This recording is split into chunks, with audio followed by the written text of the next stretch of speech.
Alright, welcome back. Now we're going to be looking at line graphs, and line graphs are useful for conveying trends and information over time or days or periods of the year. So let's get started with our first one, A. We have the temperature of 2 cities over 7 days.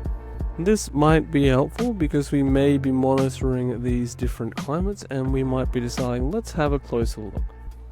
Okay, so which city was warmer at the start of the week? The start of the week is down here on Monday, and we have city A and city B. So this is the temperature here on the vertical axis, and the day is on the horizontal.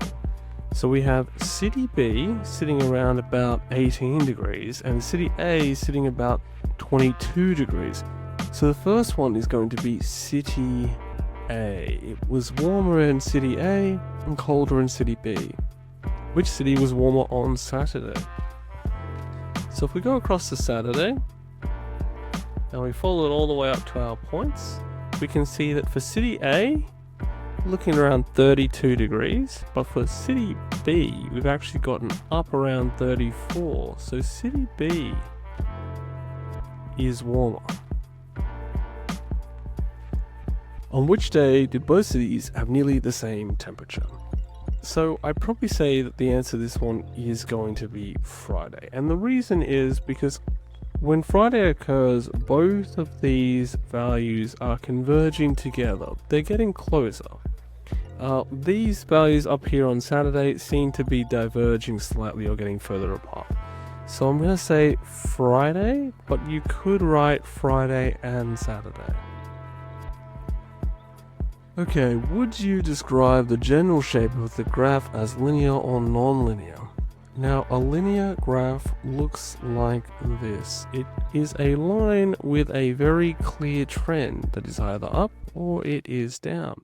What we have is a graph that kind of goes up and then goes down. So when it has these movements, we're going to say it is non-linear. If it just went up and then didn't collapse at the end, we'd have a linear graph. Alright, let's look at another one. So here we have the heart rate of 2 athletes. So we're tracking their heart rate over 10 minutes of activity. So let's look at A.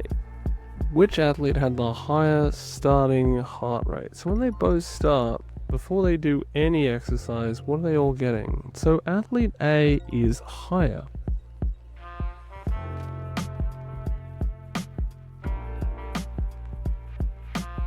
Alright, now let's look at B.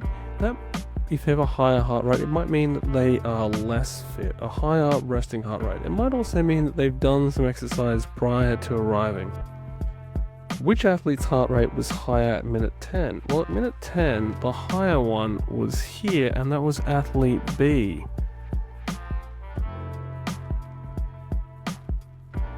So although athlete B's heart rate started out lower and stayed persistently under athlete A's heart rate, at the end it didn't go down as much or as quickly as athlete A.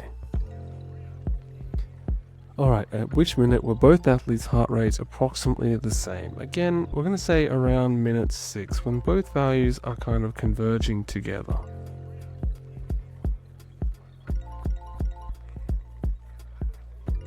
Would you describe the general shape of the graph as linear or non-linear? Again, because it goes up steadily but then declines, it's going to be non-linear.